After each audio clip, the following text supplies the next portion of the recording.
This week, Paul and I interview Pete Chestna, of Developer Engagement at CA Veracode. In the news, Windows 10 breaks SMB v1, finally. VPN filter malware is worse than we thought, and Cloudflare confuses 1.1.1.1 traffic for a DDoS. Stay tuned for all that and more on this episode of Application Security Weekly.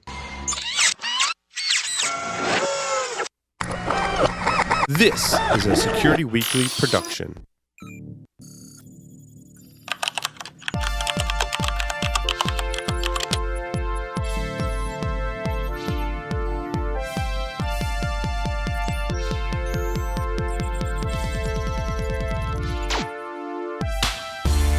Today's determined attackers easily bypass even the most advanced network defenses. Trying to ramp up staff to detect their backdoors can cost thousands of dollars and take months, even years. With Active Countermeasures AI Hunter, we enable junior analysts to detect even the most advanced backdoors in a matter of hours.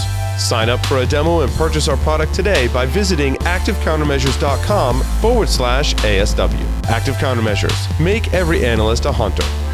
Signal Sciences is the industry's first web protection platform that works in any cloud, any container, any platform as a service, and any modern application architecture. The Signal Sciences web protection platform can be deployed in next-generation WAF, RASP, or reverse proxy modes, giving customers ultimate flexibility and coverage. Protect your web applications with Signal Sciences web protection platform. Signal Sciences, protecting applications, connecting teams. For more information, check them out at signalsciences.com/PSW.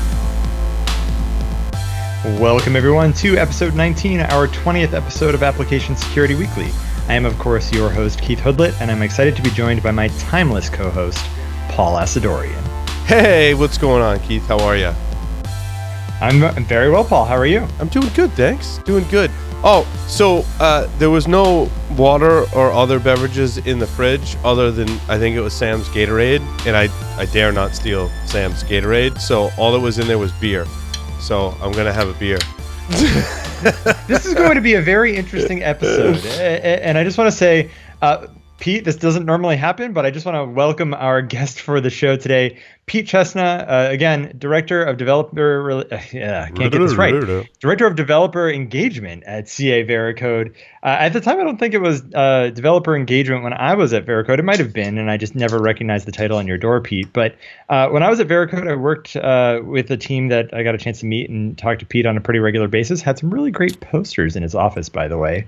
But in the meantime, Pete has more than 25 years of experience developing software and leading development teams, which is one of the reasons I look up to him. He's definitely got a lot of experience in AppSec, having worked at CA Veracode for a number of years, has written a lot of talks about AppSec, Agile, and DevOps, including, of course, taking his own company through a waterfall to Agile and DevOps methodology within his organization. So, Pete, welcome to the show. Thank you. I wish I'd known that alcohol was allowed. I would have pulled out the whiskey. Oh, man. Yeah, you're more than welcome. It's funny because normally on Paul's Security Weekly on the main show, that is exactly what I'm drinking is whiskey as well. So at some point, I'm going to have to bring a bottle of Pie Hole whiskey down to Burlington, and you can sit back on 404 and have some whiskey. So with that, Pete, one of the reasons that we brought you on today is because you wrote a really interesting article called The 3 Ways of DevSecOps. Now, as I think we argued a little bit about on Twitter, I'm not a huge fan of the DevSecOps term, but I really enjoyed your article and wanted to talk a little bit more about it. So for our audience, do you want to just give a brief synopsis of the article, which, again, we've listed in the show notes here for the wiki.securityweekly.com page for those that want to go and read it afterward. But could you give us a synopsis of the article that you wrote? Absolutely. So this is based on work from the Phoenix Project. So Gene Kim and John Willis, they talk about in the Phoenix Project. They talk about the 3 ways of DevOps. The kind of systems flow, and you have then the feedback loops, and then amplifying and great, perfect. Okay. Are we editing this, by the way? No, maybe now we can. Sure. See, we didn't prep for this. That's okay. We do it off the cuff. It's great. Okay. So we had the system flow. We got the feedback loop. Flow, it's very important. And then we have feedback loops, and then experimentation. And those are kind of set up the 3 ways of DevOps to create a learning organization and a learning environment where failure is okay, and you learn by doing. Right. So now, of course, one the of the things article that that you're referring to is part 1 of the 3-part series. Part 2 is to be published shortly. Nice. I was actually looking for that, so I'm glad that you mentioned that because I was looking for part 2, and this one came out a while ago, if I recall. It was back on May 9th, so I've been eager to read part 2. One of the things that this article highlights is flow specifically, and it talks about the relationships between security and development teams. One of the things I really enjoyed, and to quote you directly, is how you say in the article, it's easy to play us versus them. Whereas in this case, we're all on the same team. So maybe to get a little bit of your background and your experience in this, what have you found really effective for teams that are looking to go from a waterfall to an agile or an agile to a DevOps model, and then start to introduce security as part of that process?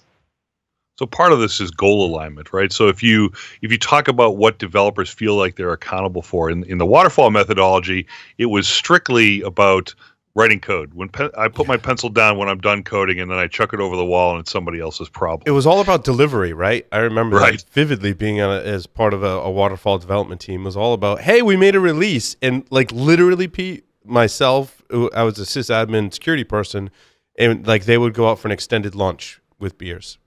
Yes, and not invite you because you were busy trying to secure it. Well, no, they wouldn't invite me because it was QA's problem. When they pushed it to production, then it was my problem. Oh, yes. So when we went through the agile transformations, now it became necessary for us to think about whether it functioned. So if you think about the definition of done, which is a term in agile, you think about all the things that you need to do. Now, pencils down meant I wrote it and I tested it and it works. So if I haven't gotten to that point, then I'm not done. So I can't get credit for the work unless it's actually tested to function. So that's where that stopped. So that's kind of the agile revolution. Now in this DevOps revolution, where we talk about security as an important piece of the puzzle, now you need to add security into the definition of done and shift all that left. So that's where all of this stuff starts to happen. But it is really about goal alignment, because oftentimes I'll go into a prospect or a customer and they'll talk about, well, we don't get time to do this because we need to release features. And so I say to them, well, then security isn't important here. So either it is or it isn't. If it is, then we need to spend time on it because it's not free. So you show me your budget, I'll show you your priorities. Right. And so it's interesting that you mentioned that, because we had gosh, I'm forgetting his name now. But we had someone on, James Wickett, that's who I'm thinking of, who we talked a little bit about the term DevSecOps and the term DevOps, and he had seen some success with companies calling it DevSecOps for exactly, I think, the reason that you're pointing out, which is, in this case, if you made security a feature of the product that is being released, then in that way, if you call it DevSecOps, you're almost assigning security as part of their problem set now, and therefore definition of done becomes secure and released and in production. And so for Paul and I think that when we discussed this originally back, 10 or so episodes ago at this point, we both felt that, as per the DevOps Handbook and Gene Kim, security is actively a part of that release process and a definition of done. And I think that a lot of companies, as they've adopted the Agile and DevOps model, have adopted it piecemeal, kind of like, not to pick on any specific religion, but kind of like religion. People seem to choose what they want to believe in from that religion and then drop everything else. And in the same way, people have adopted Agile and DevOps models, the Scrum, the daily stand-ups, and then dropped security on the floor. It seems to me that that's kind of common, or at least it's maybe the growing pains of Agile and DevOps. Has that been your experience as well? Well, I think this is more, people don't really take advantage. So it's hard to do these transformations. Change is hard. Change is loss. When you move from one methodology to another, you're making changes in the company, and those things have costs, and sometimes you fail. Oftentimes you go into a shop that's like, well, we really don't do Agile, we're kind of Agile-ish, or we're Agile Fall or something like that, because it really didn't work for us. And there was an interesting article I read a couple months ago. I tweeted about it, where they were saying this is why waterfall needs to be around, because of X, Y, and Z reasons. And I read those and I said, well, no, it's because you really didn't do Agile right. If you'd finished your Agile transformation, those wouldn't be problems anymore. So you're just pointing to the fact that you haven't done a good Agile transformation. So these are things where, if it's important, then we need to spend money on it. So whether that's security or whether that's quality or whether that's performance or whatever it is, kidding ourselves that we can just defer the work and do it later. We can secure it at the end, or we can do performance testing at the end after all the mistakes have been made, is a fallacy. And, we need to relearn that lesson every time we add a new one of these things to the quiver. So, first it was quality, now it's going to be security. So if security is important, then we should do it early. Pete, I have a question on Agile, and specifically the way you described it. I thought it was interesting. You said that developers in an Agile framework make sure that their code is functioning. To me, functional is a matter of perspective. Like what level of functional are we aiming for when we implement Agile? Great question. I mean, this ties back to unintended work. So if you go into the Phoenix project and this unplanned work that happens, the fires that happen at the end, if we're really trying to be good and we're really trying to get better and we're a learning organization, then we look for opportunities to improve. And part of the opportunities are, did I have to pick this work back up? Because the intent of the definition of done is it's ready for a customer. I put it down. I don't have to touch it again. If you have to pick it back up, then you made a mistake. And the question is, how can you learn from that? How can you build that deeper into the process such that you don't have to do that? Because anything you find late costs you more. Yeah, it's interesting because I think of QA as doing the testing that takes an action to try to purposely break it and make it function as it wasn't intended. I also think security is kind of in the same light. Anytime I unit tested as a developer, it was really focused on making sure it worked the way I designed it. And those are two different things, right? Yes, exactly. So in those kind of cases, I think about the total of that story to be able to deliver it to a customer would require that negative testing as well. So how am I abusing the functionality, and can I build that into the schedule? So perhaps at the same time that I'm writing the code, the quality people are writing the negative tests, and that they deliver those to me, and then I run against those as well as my positive tests before I can check it in to say it's done. So if that becomes my definition of done, it's a new way of thinking about the work to say, I really want to be done when I finish this. I'm on board now completely. Yes. That's awesome. And one of the things you actually highlight, Pete, inside of your article is the idea of mutual accountability. And one of the things you write is they wrote it, why shouldn't they feel accountable? And to the extent that it's hard to make developers feel accountable to some degree, because we do, I think, largely try to make them feel accountable through tools like the binary static analysis tool that I helped test, or in this case, literally helped do regression testing on while I was at Veracode. And so to that end, it's interesting to try and make developers feel accountable. But one of the things that you actually talk about in your article is, instead of getting it to be a push model where you say you should feel accountable, you should feel bad about this, but getting it to be a pull model. What sort of methods or mechanisms have you found successful in getting the development teams that you've worked with to actually embrace the idea of security policy and feel actually accountable in a way that's positive in that pull model that you described? Right. So you're alluding to a couple of conversations I had. One was at a B-Sides conference in Hartford where one of the leaders of OWASP got up and shook his fist in the air. It's like, we're going to hold the developers accountable.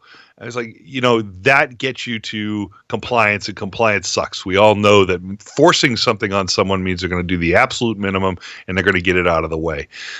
If you get them to embrace it, so I've been doing a lot of reading about accountability in this change process, getting that goal alignment. So one of the things that will make them accountable is, does it affect my paycheck? Because today, most of the time, this doesn't appear anywhere in my goals. I have to write code. I have to do this thing. I have to do my, my yearly trainings or what have you. Those are the things I get measured on, and that's what happens in my yearly review. Is we review those goals. Did I do it or not?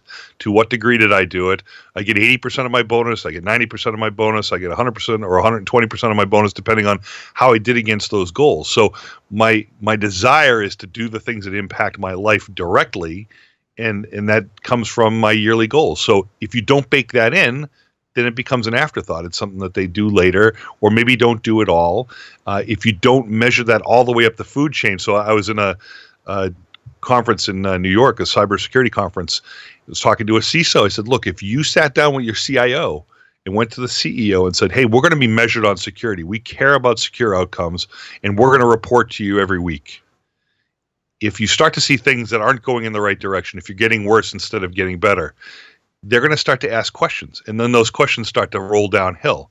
So if you start at the top, so I talk about going to the pointy end of the pyramid and not down at the bottom. I don't want to fight the battle with the thousands of people that sit at the bottom of the pyramid. I just want to have that discussion with the people at the top. If it becomes important to them, it'll get baked into their goals. And don't you think they're going to make sure that they get paid? Right. So if it hits their salary, then it's going to hit everyone else's. And we're going to make sure that rolls downhill to say, this is important to us. You need to take the time to learn it. You need to take the time to run the tools.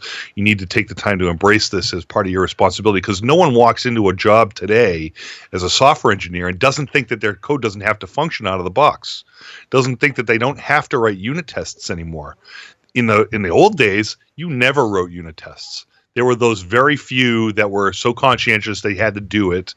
But most of us wrote the code, ran our couple of simple tests, said, "Yep, this is good enough," and then we'd wait for whatever QA sent us. Well, no, hold on, Pete. I want to interject there.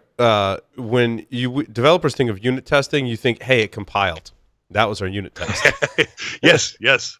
There is that too. It passed the compile test. I'll see you guys next week. And compiled doesn't necessarily mean it's going to run either. Oh, for sure. Or install anything exactly. else. And then running doesn't mean it's going to function as designed. And so there's a lot of different levels of this testing, right? Yeah, and if you think about how that has shifted over the years, you can't walk in and have that attitude anymore because you won't be there very long. But what I want to talk about next, Pete, and sorry to interject here, Keith. I know you had questions for Pete, but when you talked about going to the top of the pyramid, right?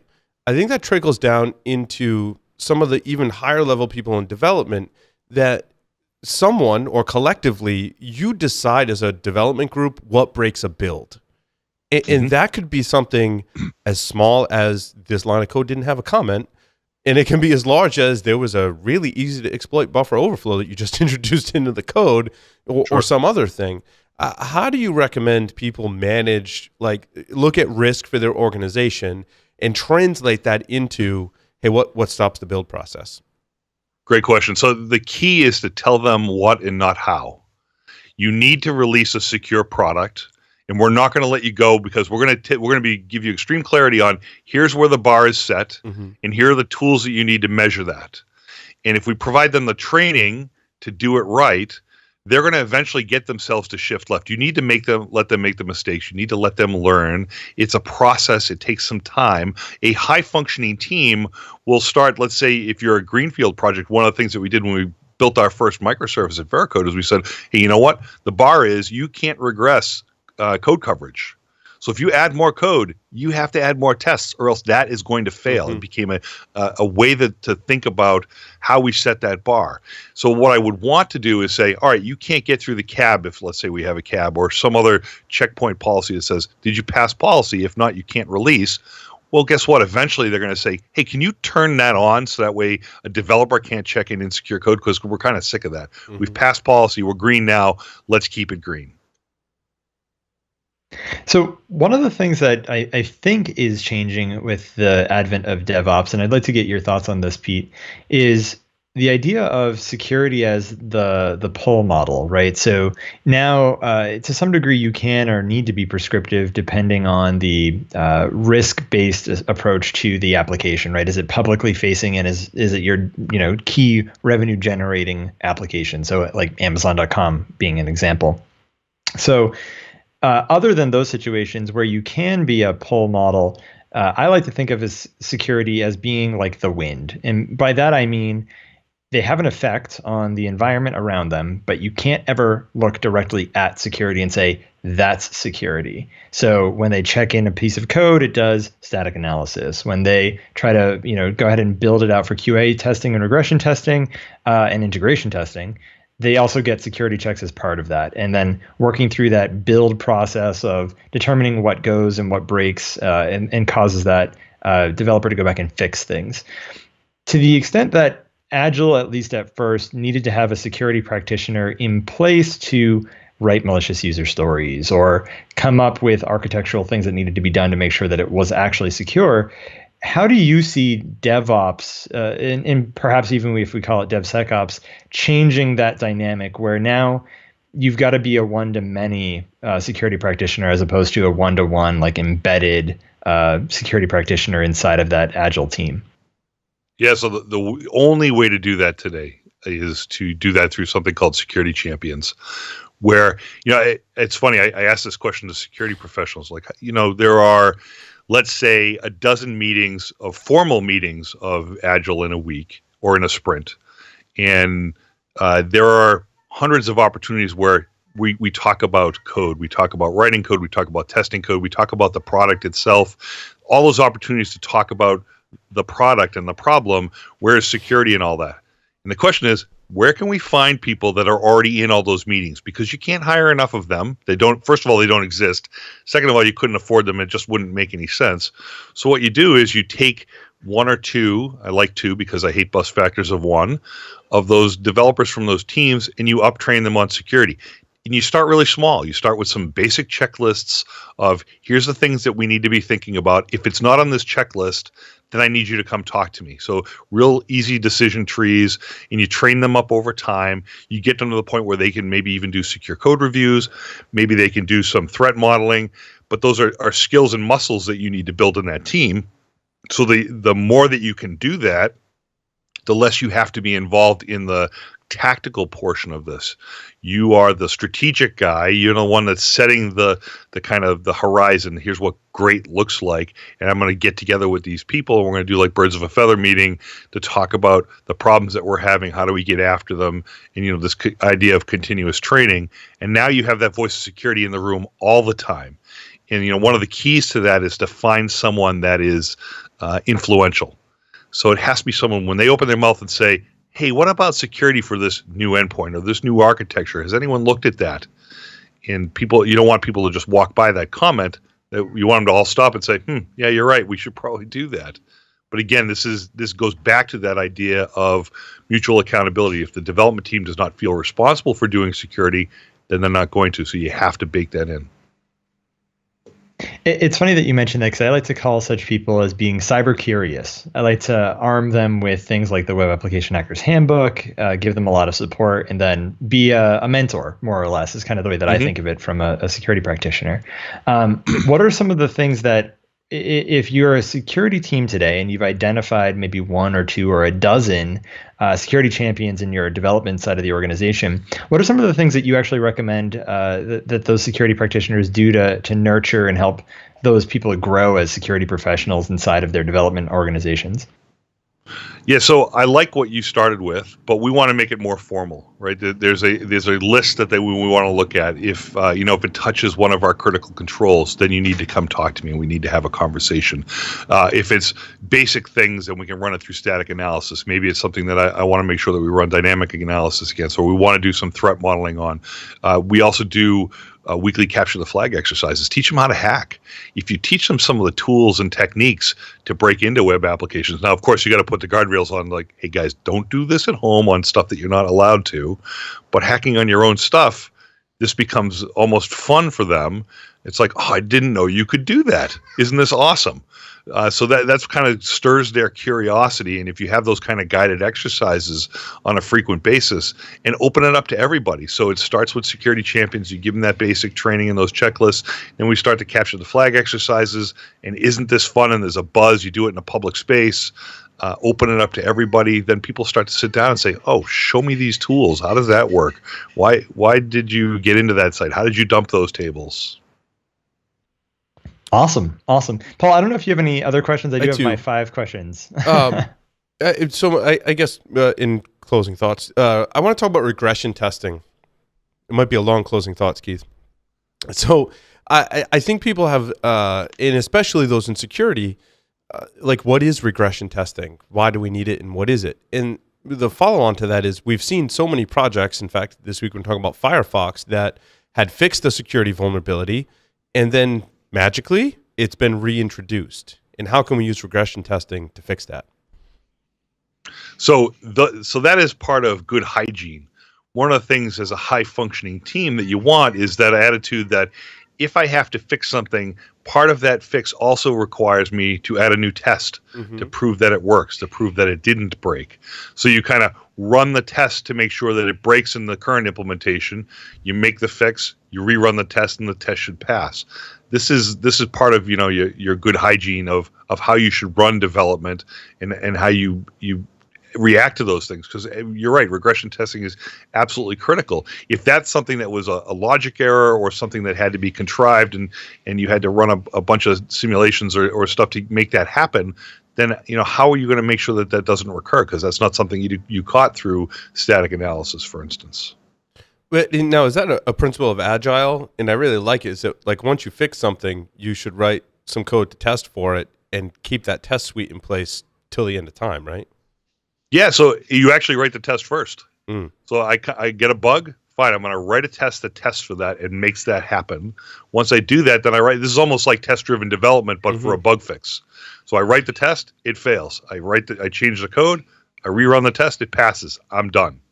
So that way you now have that test that accurately reproduces the problem and allows you to say, I checked it in and we're fairly certain it's not going to happen again. This is part of in your CI/CD pipeline, those things, they have to be tests that you trust, and you need to add new tests when the trust is broken. Yeah. So if something fails in the field, well, then I can't trust those tests anymore for this specific case. So let's make sure we add a test for that.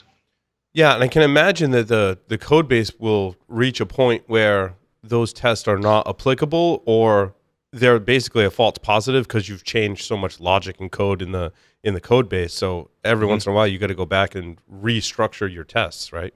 It's all technical debt, right? So people get into this process, and this is part of my thinking on this is saying, hey, you get into this habit of saying, yeah, that test is always broken, and you kind of wander by it. It's no different than I ask people, do you own a house? And most of the people raise their hands. It's like, well, do you have things in the house that have kind of broken down? Maybe they're a little bit creaky. They don't quite work the way you want them to. What do? You tend to walk by them. You can't do that in your software. Eventually, you have to pay the piper. That's piled up technical debt that you're going to have to pay down. So there should be some thought given to going back and cleaning up those tests. The test should always be green. You shouldn't be just tuning stuff out and muting it, because God knows what you're allowing out into the field then. So you have to have good discipline around that. It's either important to run these tests or it's not. If it's not an important test anymore, then take it out and take the code out with it. Right. The code that used to run that function. It's interesting that you point to that, Pete. What we call that in psychology is broken windows theory. And in fact, at one point there was a funny comic about broken windows theory and the Windows operating system logo. But in this case, what I mean to say is back in, I think it was the 90s in New York City, they had a problem with a lot of violence and crime related to like subway trains being graffitied and neighborhoods having broken windows that were just boarded up. And what they found was, as those neighborhoods were rejuvenated, as those subway cars were taken out of production and effectively repainted and then put back, is they actually managed to reduce things like crime. And so it's almost like the same sort of situation with development. Is if you have a broken test, go fix that broken test or fix the code that leads to the broken test right away. Otherwise, you end up having a broken windows theory where ultimately you have a series of tests that just aren't passing. They make it into production, and then, especially if they're security tests, you might get popped. So it sounds like there's kind of a similar mindset, at least in a healthy DevOps environment or healthy Agile environment, where you're building tests, you're making sure they pass, and they pass forever. Otherwise, get rid of the code and get rid of the test that goes with it. Is that an accurate summary? Yeah, exactly right. Exactly right. You just you need to understand what technical debt you're building up, what technical debt you're willing to accept, and what technical debt you're not. I have a talk that I give around open source, and this idea that developers integrate and then abandon those modules. So I'm going to integrate struts, and then I don't have to think about it anymore because it works. Now, there's a security vulnerability that comes out. Now, maybe I am 10 versions out of alignment with that, and I need to walk through all those 10 versions. Think of the cost of that. And my point to them is, don't do it accidentally. Do it on purpose. especially if you're a startup or there's some other pressure on you to release, understand that you're adding technical debt and do it knowingly, because eventually that bill's going to come due and you're going to want to know why did we get into this position? What are the decisions that we made that led us here? So that way you can say, this is too much risk now. Let's go pay that technical debt down. Let's get up to the head of struts, because God knows if something comes out tomorrow, it's going to take us months to react. I like the idea of suddenly building regression tests on the things that you integrate with. That's gonna definitely plant a seed that's gonna grow in my mind over the next few weeks. I get this feeling. I think that has a potential to be effective strategy to understand if you are incorporating, let's say, an open source library, and that project has been abandoned, right? So now I'm not getting, if there was a vulnerability published, if someone did try and report that, there's no one to report it to. You have to kind of take the bull by the horns and try to go figure out, like, what am I relying on first, and get the map. And I'm sure you guys probably know tools that, if you want to send me an email with them, I want to know of them, that gives you a map of your application. What are you relying on? What are you integrating with, and what libraries are you using? And then secondly, how do you validate those for all the different scenarios, not just a public bug report, but like maybe what's your time, like 6 months or a year? Hey, we've never seen a new version of this library that we're integrating with. Maybe there's something that needs to be investigated. Yeah, I totally agree. So this is a bill of materials or your software supply chain. You need to understand that. You need to know what ingredients you put into your software. The new code that's being developed today, it's 80 to 95% open source. It is a huge risk if you're releasing software without understanding what you've put in there, because that struts case is a very simple one. Yep. Every developer that you could talk to would know to a great deal of certainty, do we use struts or do we not? Now maybe they don't know the version, but if I asked you, do you use Apache Commons collections? They might, I don't know. I use struts. Is that the same thing? They don't know those libraries that get pulled along. And furthermore, are you using 3.2.1? Because that's a really bad one, and we don't want that one in our software. And then what are all the different libraries that you have that may have pulled along different versions of that different library? So if you don't take the time to build that, and by the way, that's one of the things that you should make the responsibility of your security champions, and you can automate that process. There are tools out there, some of which my company provides, and we have some competition in the marketplace that provide those reports and tell you what the known vulnerabilities are for the software that you're sending out to the field right now. Awesome. Pete, are you ready to play 5 questions with Application Security Weekly? Sure. All right. First, what were the specs like on your first computer? Oh, geez. we're going back 27 years. I mean, it was probably like a 10 megabyte hard drive, some kind of really weak. I remember all the dial-up stuff when I was in college. That's when I got my first computer. Boy, yeah, it was pathetic. Can I go with pathetic? So then next, what was the first programming language that you learned, and what do you enjoy writing in today? So the first one was Pascal. I did that in high school. Actually, I was just going through cleaning up some of my files, and I came across a contest that I entered in Worcester. A bunch of friends of mine from high school went to a programming competition back in 85 or 86. To do in Pascal. It was a ton of fun. I remember that very fondly. And today it's JavaScript, it's HTML5, and all of the various frameworks around those. Awesome.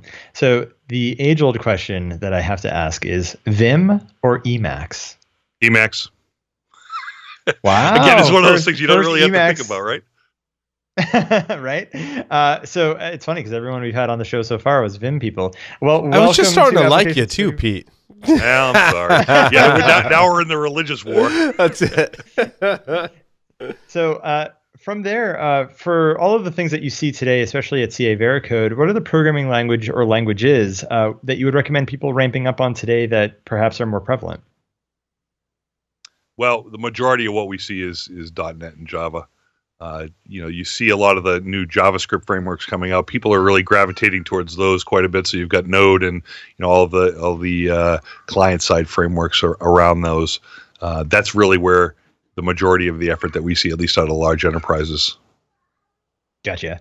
And last question, who would you nominate, or what topic would you like to see us cover on a future episode of Application Security Weekly? I think one around the culture. I mean, this is the biggest problem that I see today is a cultural problem. It's not that people don't understand that SQL injection is bad and that there aren't people that already know how to prevent it. It's getting the developers to actually do the thing. It's actually getting security to be woven into the way they think about their job. How do you get that level of ownership built into your organization? And like I said, I've been doing a ton of reading on it, and I think that's a great topic. If you can find a person that really understands those kind of cultural transformations, this is largely a people problem. It's Soylent Green. I love it. I love it. With that, thank you very much, Pete, for joining us on Application Security Weekly. We will be back shortly with the news.